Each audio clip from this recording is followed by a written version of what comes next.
د ځان سره مینه وکړه مهمه ده. خو زموږ په ټولنه کې یو غلط فکر خپور شوی، کله چې یو څوک وایي چې زه په ځان باندې مین یم یا ماته خپل ځان ګران دی، نو د مقابل جانب په فکر کې مستقیم غرور راځي، مستقیم خودغرضي راځي، مستقیم نارسسزم راځي. نه داسې نه ده.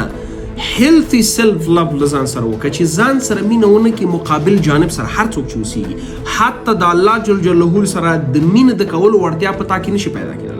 ته هغه وخت عبادت کولی شي چې ته خپل صحت سالم وساتي، اقتصادي ژوند دې ښه اوسېږي، ښه لباس وکولی شي، ځان پاک وساتي. دا هر څه که ته وغواړې چې لاس ته یې راوړې، د ځان د پیژندلو څخه، د ځان سره د مینې کولو څخه غیر نه کېږي.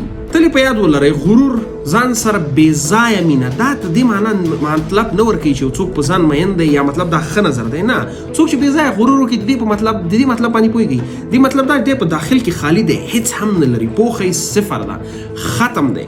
نو پوینټ دا دی چې د ځان سره مینه کول یو هیلثي اوسېږي یو ان هیلثي اوسېږي. ته هیلثي مینه وکړه د ځان سره، دا نه چې غرور وکړي، قبر وکړي، د نورو پر وړاندې نورو ته بېعزتي وکړي. نه، د نورو احترام وکړه، د نورو قدر وکړه، خو ځان سره هم مینه وکړه، ځان ته هم کار وکړه، خپل اهداف هم معلوم کړه، خپل ژوند دې هم مخکې یوځه، کتابونه مطالعه کړه، ښه مکتب ووایه، ښه تعلیم وکړه، ښه زده کړه وکړه، ښه پلان ولره، راتلونکو 20 کالو ته داسې یو ذهنیت برابر کړه چې نه یوازې په تا باندې، ستا په اولادو باندې، ستا په مور او پلار تاثیر ولري، بلکې حتی ستا په لمسیانو، ستا په کړوسیانو تاثیر ولري، په ټولنه تاثیر وغورځوي، په ملک تاثیر وغورځوي.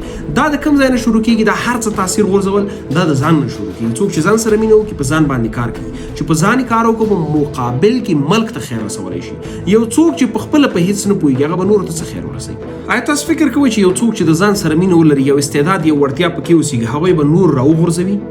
هغوی به د نورو بې احترامي وکړي؟ هغوی به د نورو په وړاندې ځان مغرور څرګند کړي؟ نه نه نه نه.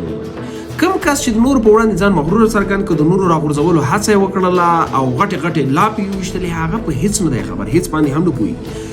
هوښیاره، تکړه، سکلفل، ماهره خلک عاجزه اوسېږي، خاکساره اوسېږي. ته که څومره هم چغې ووهې چې په تا کې یو څه ونه اوسېږي، ځان ته دې یو څه کړي ونه اوسېږي، هیڅ ارزښت یا ځای دې هغه چغې نشي پیدا کولی.